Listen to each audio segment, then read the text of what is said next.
को करूं सप्रेम प्रणाम।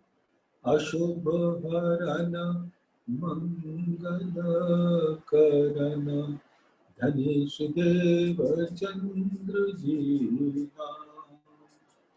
श्री प्राणनाथ निज मूलपति श्री मिराज सुदाम। तेज कुंवरी श्यामा युगल को पल पल करूं प्रणाम। पिया जी को पल पल करूं प्रणाम। प्रथम लागू दो चरण को धनिये न छुड़ायो किन। ढाक तली डालेड़िया मेरे जीव के जीवन। इन पाँव तले पड़ी रहूं धनी नगर खोलो बात। पल नावालू नेत्र मेरे जीव के यही जीवन। मेरे जीव के जीवन।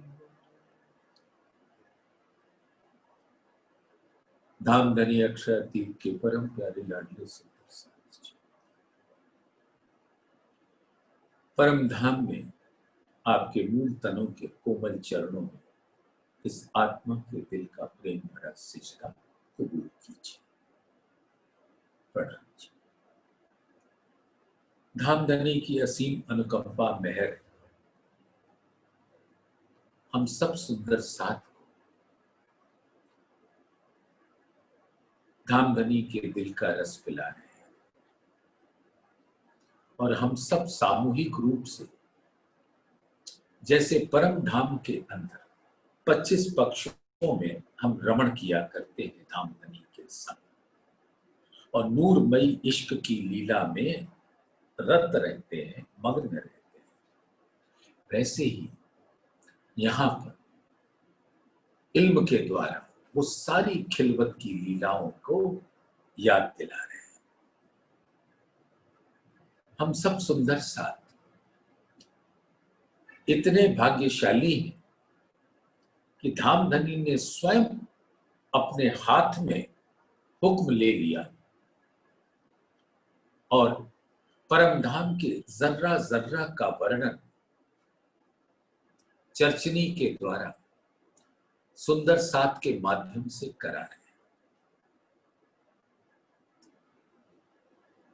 हमारी मीनू बहन, मीनू ग्रोवर सुबह और शाम,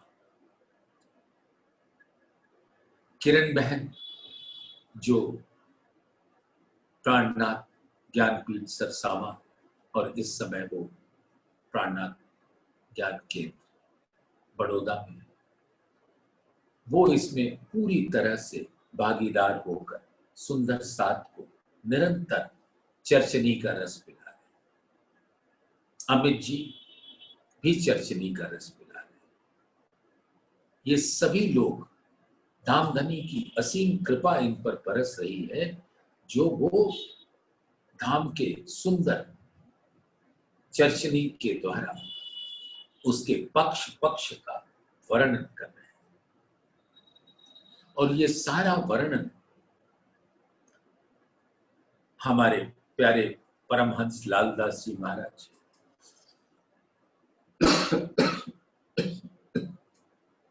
श्री जुगलदास जी महाराज, जवाहर दास जी महाराज धामधनी के हुक्म से परिक्रमा ग्रंथ जो अक्षरातीत के मुख से उतरी हुई आवेशित वाणी है,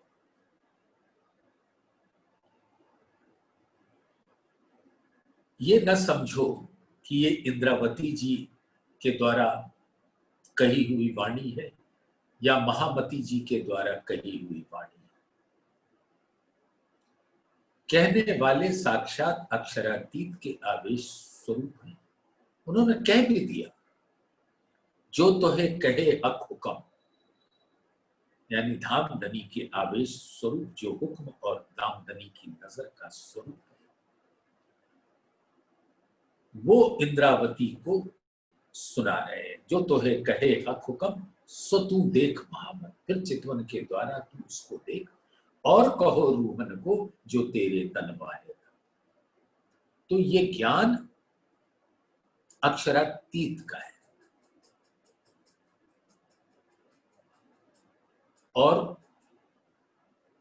वो प्रकट भी उनकी आवेशित वाणी यानी निज बुद्धि के द्वारा प्रकट हो रही। लेकिन इस संसार में इंद्रावती की आत्मा को, जिसके अंदर धामधनी विराजमान है, उनको शोभा दे दिया। और इंद्रावती जी के अंदर जब धामधनी का सच्चिदानंद स्वरूप दो मलाइकों जबराइल असराफील के साथ विराजे, तो इंद्रावती को महामती का खिताब दे दिया। यानी कि ऐसा ज्ञान जो परम धाम का आज तक न कभी उतरा था, न आगे कभी उतरेगा, ऐसे ज्ञान को देने वाले स्वरूप महामती कहलाएंगे। लेकिन ज्ञान किसका? धामधनी का। कहलाने वाले कौन? धामधनी के हुक्म, यानी उनके आवेश स्वरूप। अक्सर हम सुंदर साथ के दिल में ये भाव आता है कि क्या ये इंद्रावती जी कह रही, क्या ये महामती जी कह रही। कई जगह ऐसे वाणी में आता ना, कहे महामती, लेकिन महामती कह रही हैं धामधनी के आवेश स्वरूप से।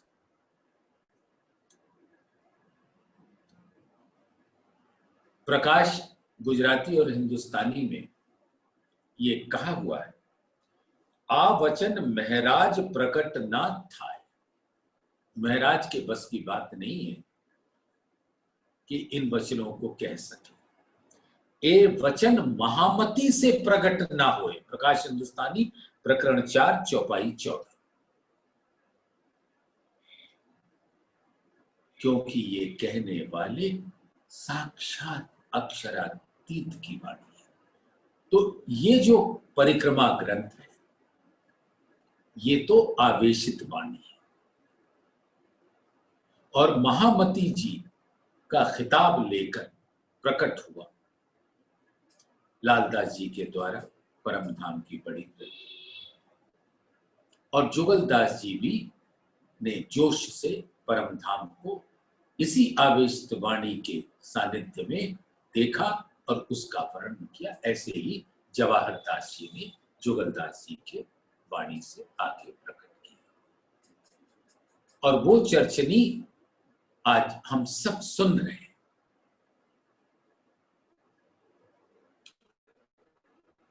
तो अब ये परिक्रमा ग्रंथ में अब हम सब सुंदर साथ जब चर्चनी का रस तो ले ही रहे हैं, इस वाणी के द्वारा हम स्वलीला अद्वैत का रस लेंगे।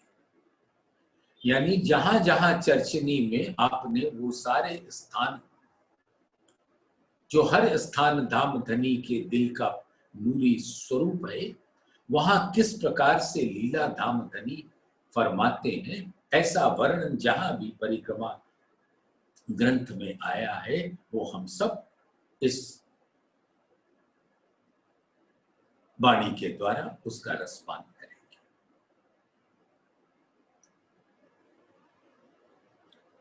तुम दई जो पिया मुहे निध, सो तो संगियों को कही सब विद।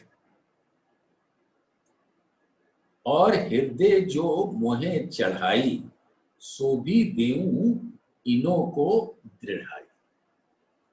सुंदर साथ जी अब यहां पर इंद्रावती जी कह रही हैं कि धामधनी हमारे प्राण प्रीतम, हमारे सदगुरु धनी श्री देवचंद्र जी के द्वारा जो कहलाई बातें आपने परम धाम की अनंत निधियों का वर्णन किया। तुम दई जो पिया मोहे निधि, यानी परम धाम के स्वरूप की जो संपदाएं आपने मुझे सौंपी, तो आपके ही आदेश से सोतो संगियों को कही सब विद, अपने और आत्माओं को मैंने कहा, और कहो रूहन को जो तेरे तन पाए, और हृदय जो मोहे चढ़ाई, और आपने अपनी कृपा से जो मेरे दिल के अंदर परम धाम के स्वरूप और लीला का रसपान कराया।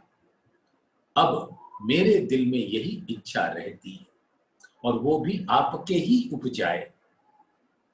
स्वतंत्र रूप से तो मैं कोई भी इच्छा नहीं कर सकती, क्योंकि हुक्म ही इच्छा का स्वरूप होता है, और हुक्म सिर्फ आपका है, यानी धामधनी अक्षरातीत के अलावे तो कोई और है नहीं, इसलिए हुक्म भी उनका ही है।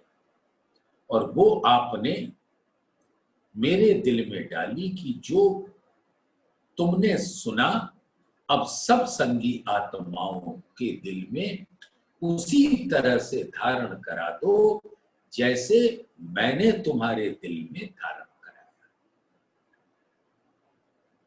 तो इस प्रकार से जब धनी देवचंद्र जी के सानिध्य में रहते थे, तो जैसे जैसे सुना वो सब अपने दिल पर उनके अंकित होता गया दामधनी के हुक्म से, क्योंकि वही तो एक दिन प्रकट होने वाला था। अब जैसे जैसे धनी देवचंद्र जी ने परम धाम का वर्णन उनको सुनाया, उनके दिल में धामधनी के हुक्म से वो अंकित होता गया, उसका स्वरूप अंकित होता गया। तो जो सुना वो अंकित हुआ। अभी देखा नहीं, सुनना और देखना दो बातें होती हैं।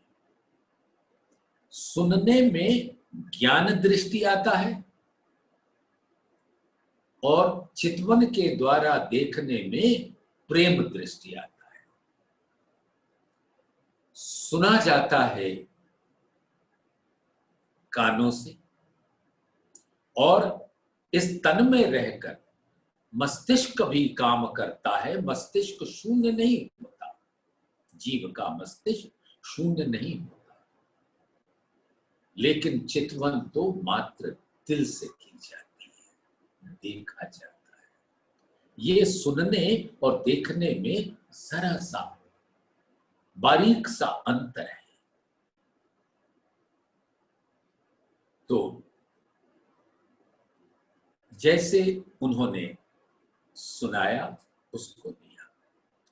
अब धामधनी हफ्सा में इंद्रावती जी को, क्योंकि जब सुना था तो उनके दिल में हमेशा ये बात रहती है कि हमारे सदगुरु को परम धाम दिखता है, देखकर वो वर्णन करते हैं, हमको क्यों नहीं दिखता? क्योंकि वहां पर सिर्फ सुनना हो रहा था, देखना नहीं हो रहा था। और जब धामधनी ने साक्षात हफ्सा में इंद्रावती जी को दीदार देकर अपने मेहर भरी नजर से अपने दिल का सारा निधि उड़ेल दिया, तब परम धाम अब इंद्रावती जी अपने चितवन के द्वारा देख सकते।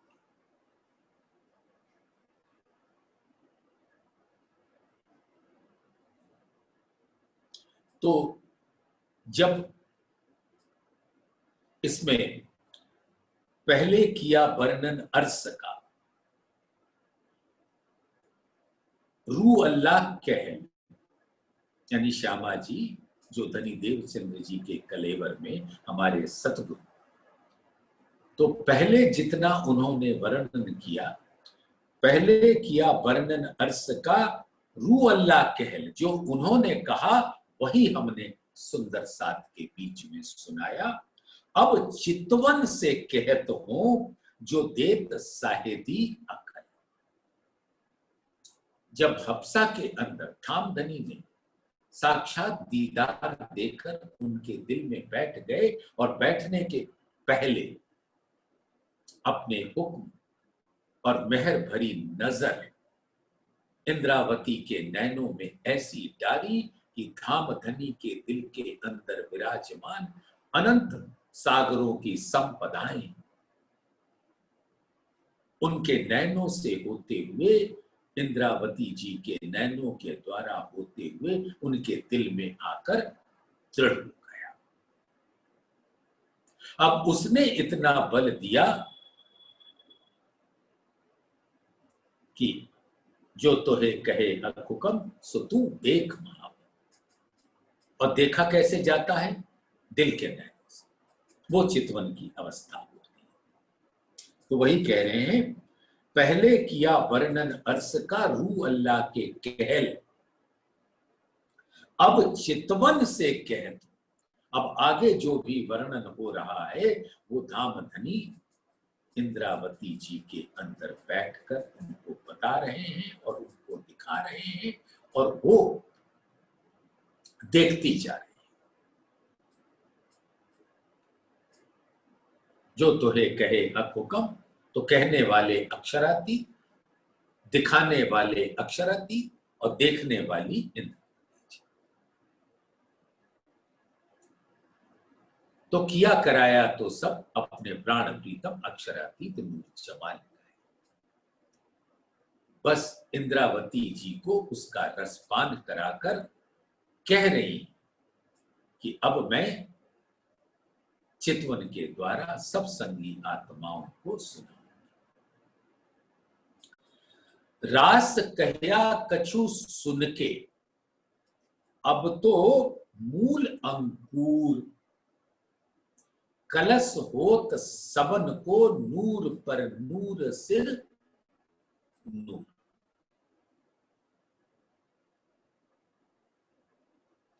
योग माया का ब्रह्मांड नूरी है। उस नूर के ऊपर परम धाम का, यानी हकीकत का, और उसके ऊपर धामधनी के दिल जो नूर है वो मार्फत है उसमें, यानी अक्षर की हकीकत, अक्षरातीत की हकीकत और अक्षरातीत की मार्फत। यही नूर पर नूर सिर नूर है और वो मार्फत का ज्ञान सबके ऊपर कलश के जैसे।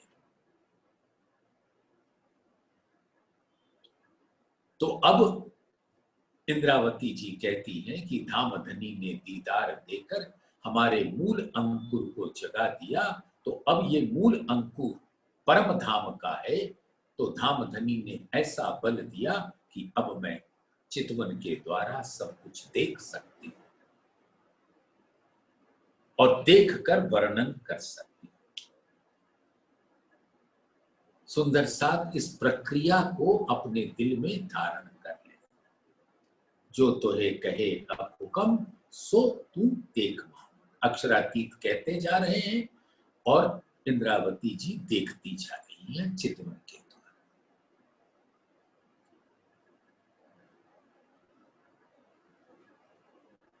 और जो देखती जा रही हैं उनको ये आदेश है कि इसका वर्णन करते चलो। तो पीछे कौन है? अक्षरातीत दिखा रहे हैं, अक्षरातीत देख रही हैं इंद्रावती जी और कह रही हैं अब इंद्रावती यानी महामती जी। देखने वाली इंद्रावती, कहने वाली महामती और कहलाने वाले अक्षरातीत। ये बहुत भाव अपने दिल के अंदर सुंदर साथ धारण कर, इसमें कोई शक की गुंजाइश नहीं। और इस प्रकार से उनको आदेश हुआ कि महामती जी कहें, जो खिताब मिला इंद्रावती जी।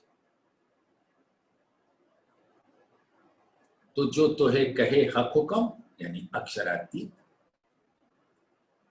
सो तू देख महामत। महामती जी इंद्रावती जी का ही स्वरूप, इंद्रावती जी ही मूल रूप से महामती। सो तू देख महामती यानी इंद्रावती जी तू देख, और कहो रूमन को। अब महामती जी वाणी के द्वारा कह रही, और कहो रूमन को जो तेरे तन वाहे तन। तो इस प्रकार से इसका वर्णन हो रहा है।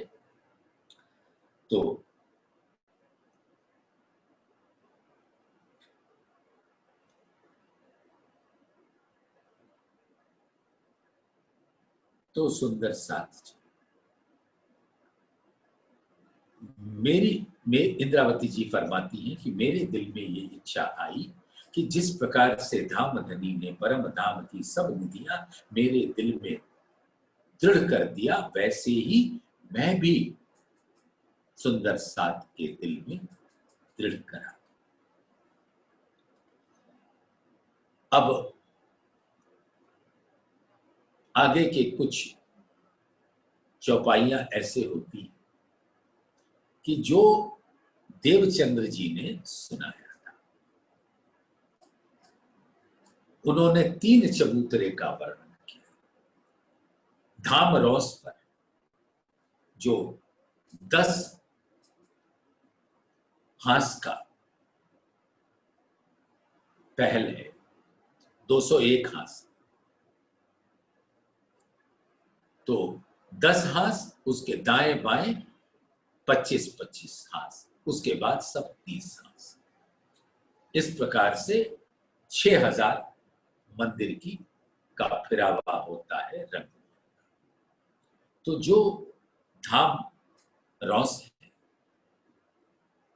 चबूतरे, वहां पर 2 चबूतरे हैं, 4 मंदिर लंबे और 2 मंदिर चौड़े, और उसके मध्य से भूम भर की सीढ़ियां उतरती हैं 20 चादरों के साथ।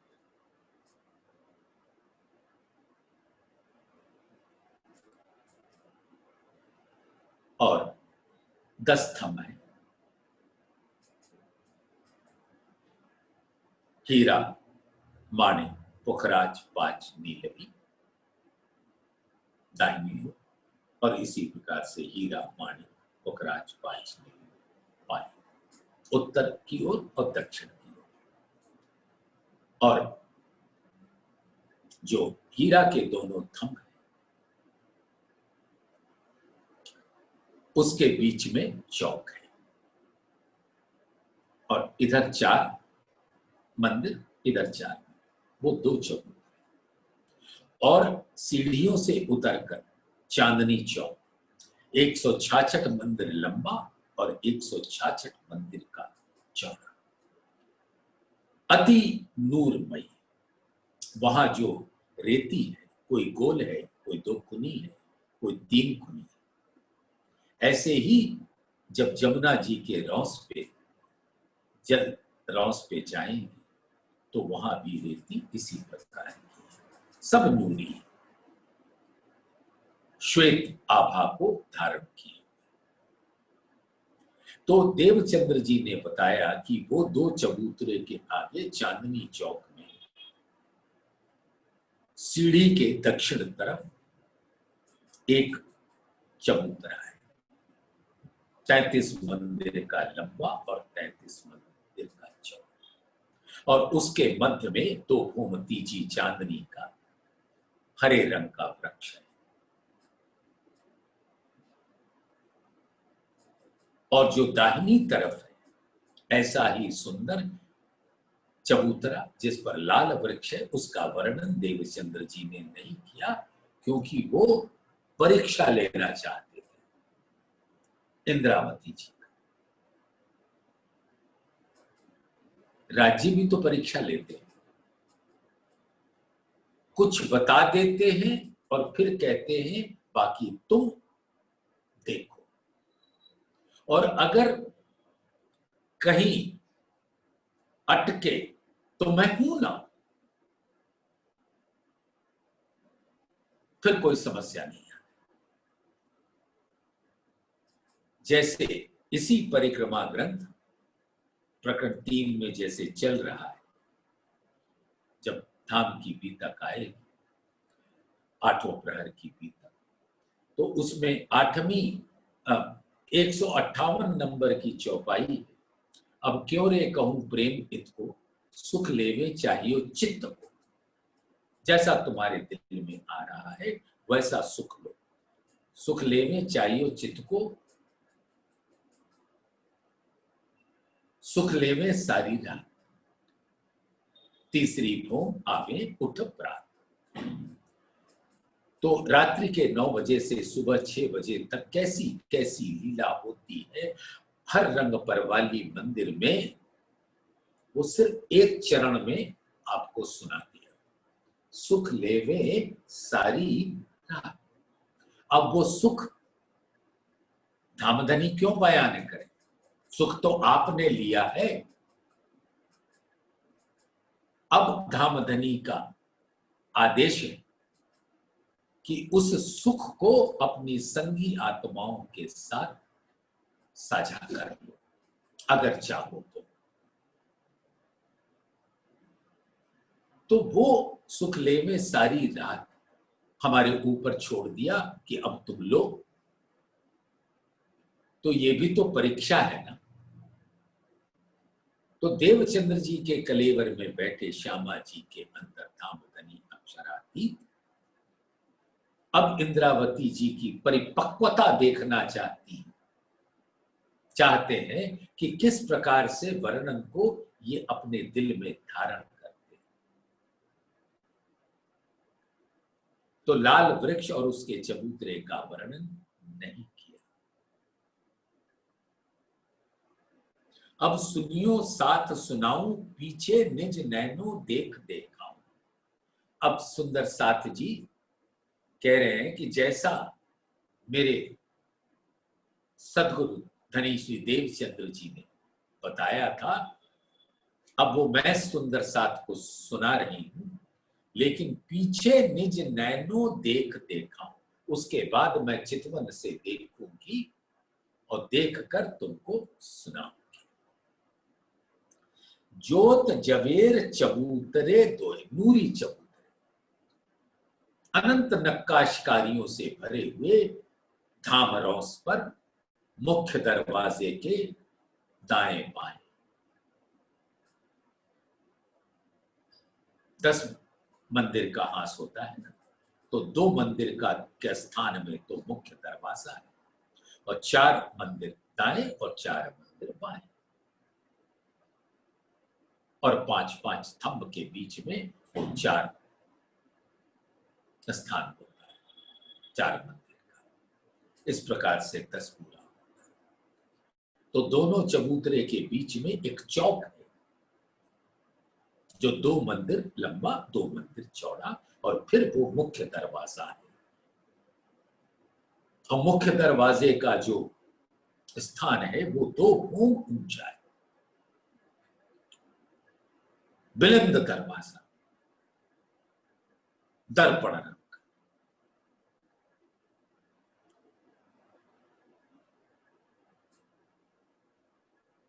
लाल रंग की चौखट, हरे रंग की बेनी, और दरवाजे के दोनों तरफ सुंदर सुंदर चित्रकारी, ऊपर उसके झरोखा और पल्ले दर्पण रंग के, उसके आगे चौक और दोनों तरफ 2 चबूतरे। तो उनके जो नूरी ज्योति है उसका वर्णन करना शब्दों में बहुत मुश्किल होता है।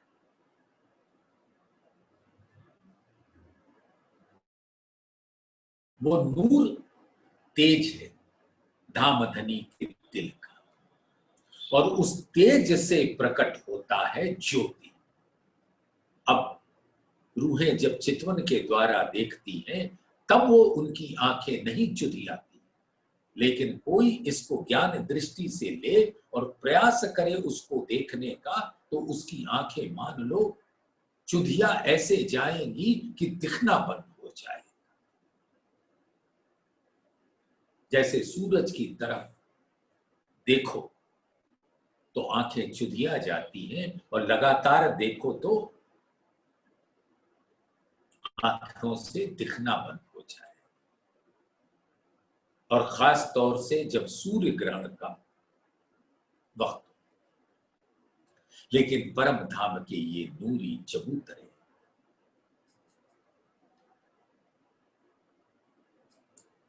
तो उसकी उपमा तो मुख से दी नहीं जा सकती। द्वार आगे चबूतरे तीन, अब वो दो दामरोस के प्रथम भोग के चबूतरे पे बता दिया, और नीचे चांदनी चौक में एक चबूतरा। तो द्वार आगे चबूतरे तीन, दोए दोए तरफ एक भिन्न। तो दो तो भोमर सीढ़ियां चढ़ के आप देखोगे कि इस प्रकार से है, जिसका वर्णन आप सब चर्चनी में सुन चुके हो। बस अभी तो उसकी शोभा को अपने दिल में धारण कर। और चांदनी चौक में एक भिन्न है, दोनों पर नंगों के फूल। अब दोनों चबूतरे हैं, उसके ऊपर अनंत नंग है, बेल है, फूल है, लताएं हैं, नक्काशकारी है, छापे हैं, कटाव है, गोंद की कांगरी है। इतने सुंदर नगों के नूर से ज्योति फैलाते हुए कोमल सुकुमार नाजुक चबूतरे।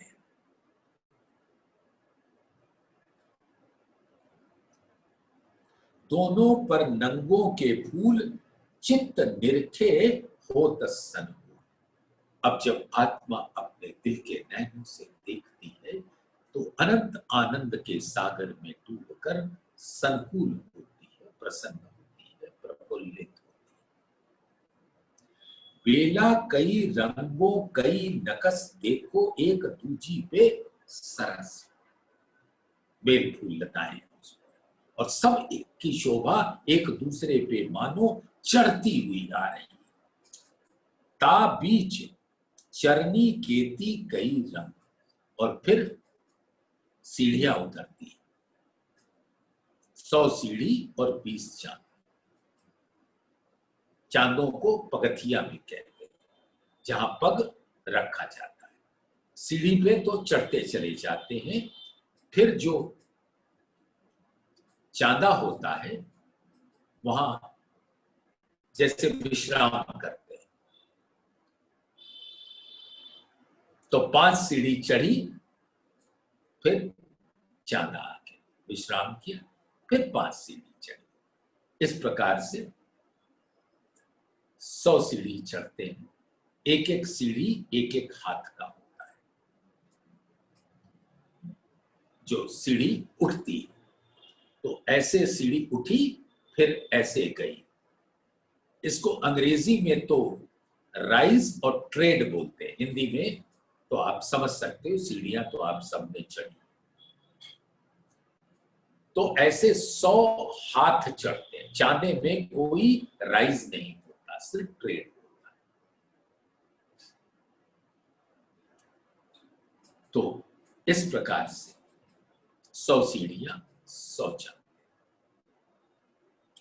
और वो इन दोनों के सुंदर चबूतरे के नीचे आकर उतरती है। ताबीज चरनी केती कई रंग, और इसके ऊपर इतना सुंदर गिलम बिछा हुआ है, और उसके ऊपर बेल फूल लताएं नक्काशकारी और पश्चिमी गिलम है लाल रंग की।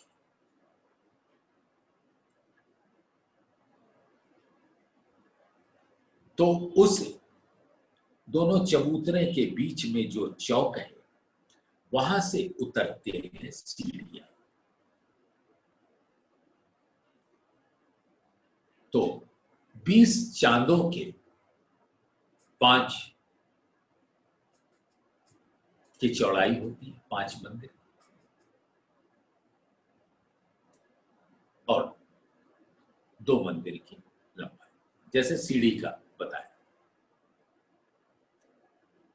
तो इस प्रकार से 20 चांदों के 100 हाथ हो गए। हाथ तो एक चांदा जैसे सीढ़ी की चौड़ाई 2 मंदिर की है, तो 200 हाथ होते हैं। तो चांदा की भी लंबाई उतनी होती है और चौड़ाई 5 हाथ। तो इस प्रकार से 20 चांदों की 100 हाथ की चौड़ाई हो गई, सब जोड़कर। और तो इस प्रकार से सीढ़ियां भी 1 हाथ ऊंचा और 1 हाथ लंबा। लंबे को ट्रेड कहते हैं और ऊंचाई को राइज कहते हैं। तो इस प्रकार से वो 300 हाथ का गिलम हो जाता है। ट्रेड 100 हाथ, चांदा 100 हाथ और राइज भी 100 हाथ। तो गिलम बिछेगा तो ऐसे, फिर ऐसे, फिर ऐसे, और उसके ऊपर अनंत नूर की ज्योति फैलती है और उसके ऊपर भी इतने कोमल नभ होते हैं। तो वही बता रहे हैं, ता बीच चरनी केती कई रंग, बेला कटाव जड़ित कई नंग। तो सीढ़ियों के ऊपर जो गिलम बिछा है उस पे अनंत, सीढ़ियों पर भी नग है, और उसके ऊपर जो गिलम बिछा है उसके ऊपर भी नग है, और हर कोमलता की पराकाष्ठा है। दो तरफ किनारे कांगरी, कई भांत दोरी नंग चली, दाहिने हाथ भिन्न चबूतरा, ता बीच गली लगता तीसरा। तो सुंदर सा ये जो सीढ़ियां उतरती हैं ना, उसके दोनों तरफ कमर भर ऊंचा दीवार होती है, और वो भी नूरी होती है।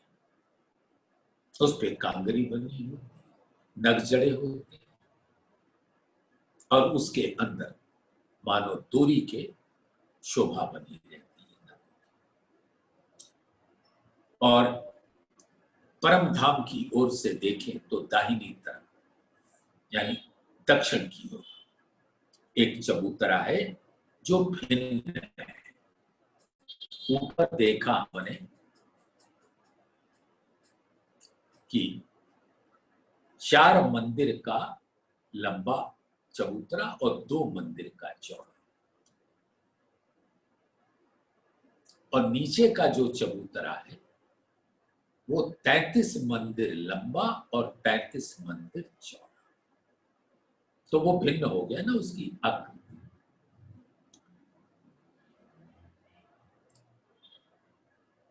ऊपर दरखत छाया बराबर, सब रही चबूतरे भर, चारों तरफों 3-3 चरनी, किनारे की शोभा जाए न बरनी। अब ये जितने ये जो चबूतरा है ना वो कमर भर ऊंचा है,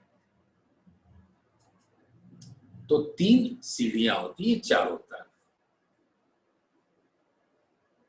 अब क्योंकि धामधनी ने बता दिया है कि उत्तर की तरफ भी एक चबूतरा है, वो भी कमर भर ऊंचा है, वहां भी सुंदर सोफा सेट लगे हुए, कुर्सियां हैं, वहां पे भी धामधनी अपनी रूहों के साथ विराजती है। और ऊपर दरख्त छाया बराबर, सब रही चबूतरे पर। अब वस्तुतः क्या होता है कि जैसे एक मंदिर लंबा चौड़ा वृक्ष का तना होता है, और वो 2 भोम तीजी चांदनी होती है और उसकी भी चौड़ाई लंबाई बिल्कुल चबूतरे के बराबर होती है। तो ऊपर दरखत छाया बराबर सब रही चबूतरे भर, चारों तरफों 3-3 चरनी सीढ़ी, किनारे की शोभा जाए न बढ़नी। और ऐसे उसके चारों तरफ जो चबूतरे के किनार हैं सीढ़ियों के दाएं बाएं चारों तरफ, उसकी शोभा का बयान मुश्किल है। वो नगों से चढ़े अनंत ज्योति के स्वरूप है। उज्जल भौम को कहा कहूं तेज, जानो बीच चमके रेजा रेज। ए जोत आसमान लो करत, जोत आसमान सामी लहत। अब ये जो चांदनी चौक है 166 मंदिर लंबा और 166 मंदिर चौड़ा।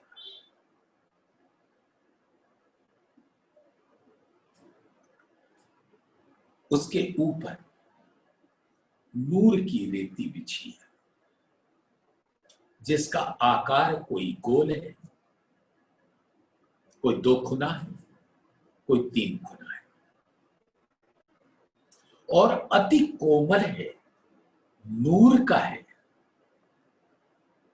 और उसकी जो तरंगे किरणें नूर की ज्योति आकाश को जाकर छूती है। यानी मानो ये नूर का जो चांदनी चौक है उसकी सारा नूर आसमान पर छा गया। तो जैसे जिमी पर हम परम धाम का स्वरूप देखते हैं, नूरी स्वरूप, ठीक वैसा ही स्वरूप नूर का आसमान पे रहता है। मानो आसमान का नूर जिमी पे आ रहा है और जिमी का नूर आसमान पे जा रहा है।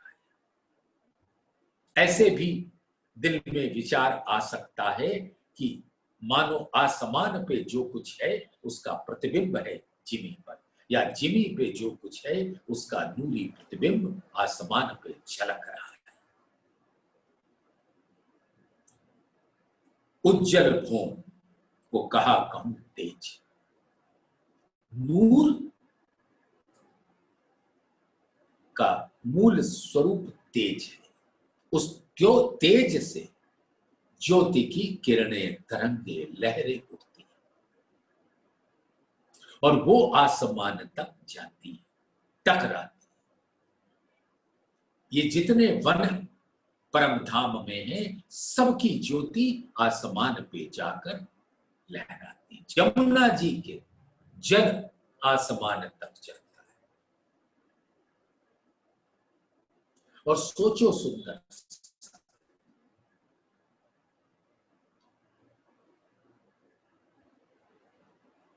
सारी ब्रह्म सृष्टियां जिमी पर अपने जुगल स्वरूप के साथ लीला करती, और अगर नजर आसमान की ओर घुमाई तो यही लीला बिल्कुल वैसे ही नूर के स्वरूपों के द्वारा आसमान पे हो रहा है।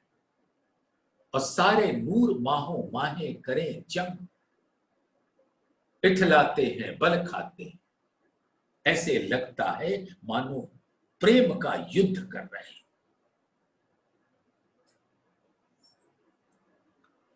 उज्जल भौम को कहा कहूं तेज, जानो बीच चमके रेजा रेज।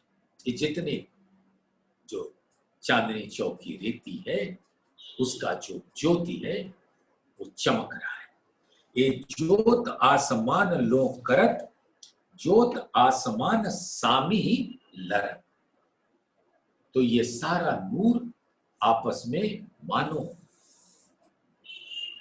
लड़ाई कर रहे, युद्ध कर रहे। सो झटकार, ज्योत बन की ना देवे हार। इन मंदिरों को जो उजास सो तो मावत नहीं आकाश। अब ये सब कुछ नूरी है। नूर की मंदिर, नूर के पहाड़, नूर का जल, नूर के बाग बगीचे, वन, बड़ो वन, मधुबन, महावन, सब नूर के। सबके मंदिर का स्वरूप कहा जाता है आसमान। जैसे चांदनी चौक पर बताया अभी एक चबूतरा, वैसे अब तो सब सुंदर साथ जानते हैं दूसरा चबूतरा लाल वृक्ष वाला, दो भौमती जी चांदनी, वो भी मंदिर है। और सबकी शोभा आसमान। सो परे बन पर झलकार, जोत बन की ना देवे हार। इन मंदिरों को जो उजास, सो तो मावत नहीं आकाश। हर जगह इन मंदिरों का स्वरूप, और वो उसका जो उजास है, ज्योति है, वो नूर का है, धामधनी के दिल का। ज्योत तेज प्रकाश जो नूर। अब यहां ज्योत तेज प्रकाश जो नूर कहा है, जरा सुंदर साथ इसको बड़े प्यार से समझ ले। नूर का जो स्वरूप है वो अनंत शीतलता का गुण लिए हुए, चैतन्यता का गुण लिए, कोमलता का गुण लिए होता है। और उसके अंदर अनंत ऊर्जा भरी होती है, और वो तेज है। वो नूर का, जैसे धामधनी के मुखारविंद को देखो सुंदर सा, उनके मुख पर तेज है। हक के मुख का नूर जो, सो नूरे सागर जान। तेज ज्योत या सलूकिया, शोभा सागर भरिया आसमान। अब धामधनी के मुखारविंद की शोभा भी आसमान पर जाती है। तो उनके मुख का जो स्वरूप है वो नूर का मानो सागर है। और क्या कहते हैं, तेज ज्योत या सलूकिया। तो वो जो नूर का तेज है, उसका जो प्रकाश है, उजास है, वो ज्योति। तो ज्योत तेज प्रकाश जो नूर, सब धामधनी के दिल का प्रकट रूप है, नूर है, नूर का सागर ही है। एक एक चांदनी चौक की रेती मानो नूर का सागर है। वस्तुतः हर स्वरूप हमारे पर ब्रह्म नूर जमाल अक्षरातीत का पूर्ण स्वरूप है।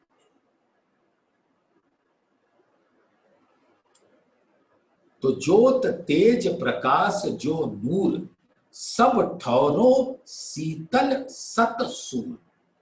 सूर यानी कि सूर्य, सूरज। जैसे यहां पर जो सूर्य होता है,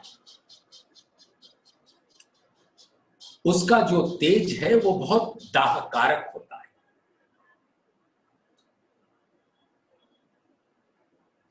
और उसकी ही ज्योति पड़ती है चंद्रमा पर, जो शीतलता का स्वरूप जाता है। लेकिन परम धाम में जलाने वाला कुछ नहीं होता, सब शीतल है, क्योंकि नूर का स्वरूप ही शीतल होता है। शीतलता, चैतन्यता, कोमलता, माधुर्यता। तो परम धाम में हर 25 पक्ष नूरी है, यानी धामधनी के दिल का नूर सागर का स्वरूप है। और उसके अंदर प्रकाश, तेज, वो तेज का स्वरूप है, उसका उजास है, प्रकाश है और ज्योति है। सब ठौरों शीतल सतसूर। और जैसे सुंदर साथ यहां पे कोई समझना चाहे तो ऐसे होता ना कि आसमान की ओर देखते हैं सूरज को, जमीन पे तो नहीं देखते। चंद्रमा को देखना है तो उसको भी आसमान की ओर देखते। लेकिन यहां पर हर नूर का स्वरूप मानो सूरज है या चंद्रमा है सब शीतल, और वो नूर झिलमिलाता है आसमान पर, वैसे ही जमीन पर। तो वो सूरज और चांद भी धामधनी के इर्द गिर्द ही रहता है, क्योंकि कोई भी परम धाम का स्वरूप धामधनी के नैनों से अलग नहीं होना चाहता। वो हर घड़ी हर पल धामधनी के नैनों से इश्क का रसपान करते रहते हैं। यही है मूल स्वलीला अद्वैत का रस। तो ज्योत तेज प्रकाश जो नूर, सब ठौरों शीतल सत सूर। तो वो सूर्य का जो तेज है, ज्योत है, प्रकाश है, उजास है, वो अति शीतलता का गुण धारण किए रहता है। और ये जिमी से आसमान के बीच में हर जगह ये जो तेज है वो अपनी शीतलता से सबको सुकून पहुंचाता है, आनंद पहुंचाता है। ज्योत रोशन भर्यो आसमान।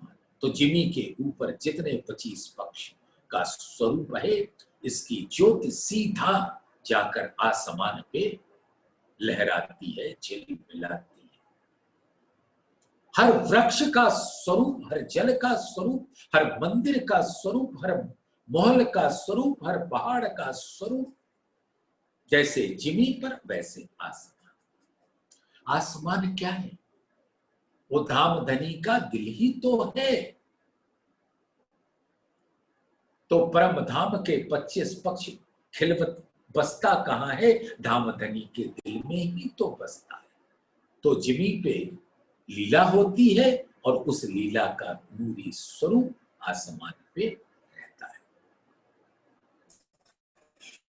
शोभा क्यों कहूं या मुख बन, सो तो होए नहीं वर्णन। इत सब तत्वों की खुशबोए, सो इन जुबा वर्णन क्यों होए।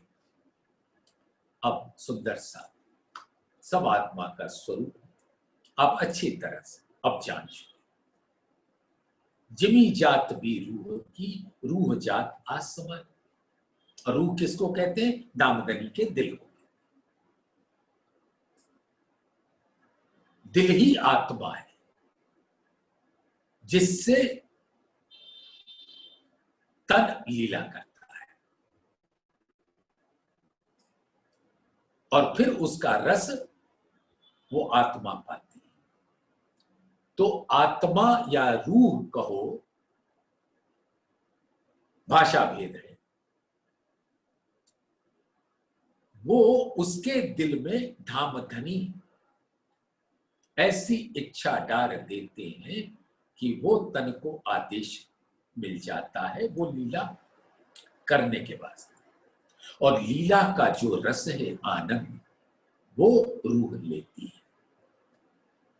तो रूह का तन लीला करता है और उसका रसपान रूह करती है। तो और उस जिमी जात भी रूह की, रूह जात आसमान, जल, तेज, वायु, सब रूह को, रूह जात अर्श सुभान। धामधनी के दिल का स्वरूप ही तो ये अर्श है, जिमी है, आसमान है, जल है, तेज है, वायु है। पशु पंखी या दरखत, दरखत कहने के मतलब सभी प्रकार के दरख्त, बड़ो वन, मधुवन, महावन, केलवन, लिबोई वन, अनाज, अमृत, जाम नारंगी पन ताड़, वनों की तो भरमार है और सबका स्वरूप नूरी है, सबके मंदिर नूरी है और सब आसमान पे उसका नूर लहराता है। पशु पंखी या दरखत रूह जिनस है सब, सभी चेतन दामदनी के दिल के स्वरूप। पशु पंखी या दरखत रूह जिनस है सब, हक अर्स वाहिद तत्व में दूजा मिले न कछुए। उनका दिल वाहिद है और उस वाहिद की लहरें वाहिद तत्व स्वरूप, परम धाम के स्वरूप, ब्रह्म सृष्टियों के स्वरूप, पशु पंखियों के स्वरूप, 25 पक्षों के स्वरूप, सब वाहिद तत्व के स्वरूप, सब लहरें हैं धामधनी के दिल की नूरी लहरें। और उसके अंदर के गुण, नूर के गुण, जो नूर जमाल के गुण है, जमाली के गुण, प्रेम है, आनंद है, सौंदर्य है, शोभा है, एकत्व है, आभा कांति चमक छटा, उमंग उत्साह उल्लास ऊर्जा प्रफुल्लता, शीतलता चैतन्यता कोमलता, सुगंध माधुर्यता,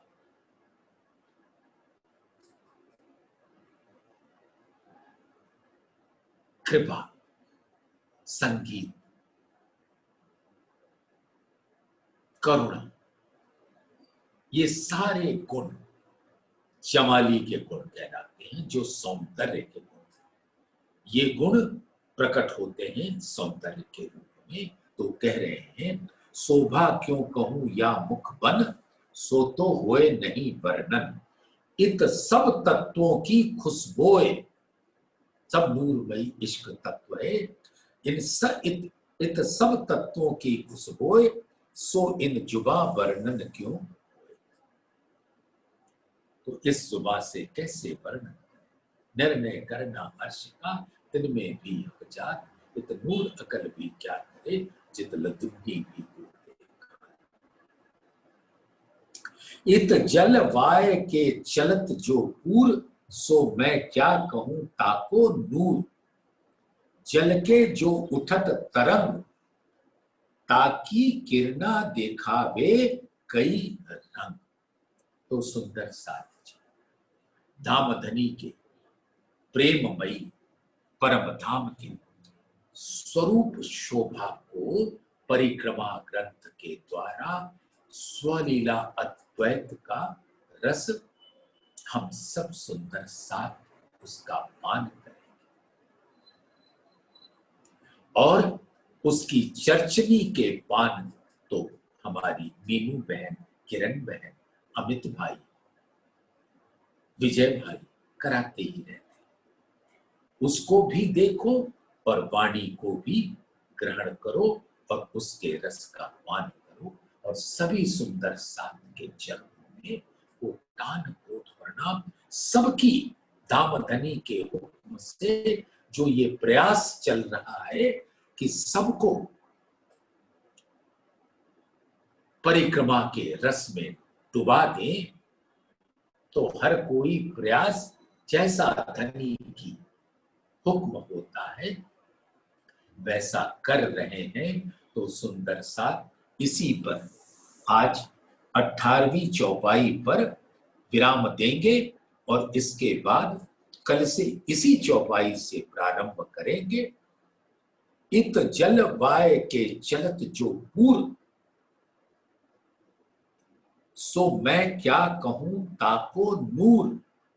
जल के जो उठत तरंग, ताकि किरणा देखावे कई रंग, ताकि किरणा देखावे कई रंग। बोलिए श्री प्राणनाथ प्यारे की जय। धाम के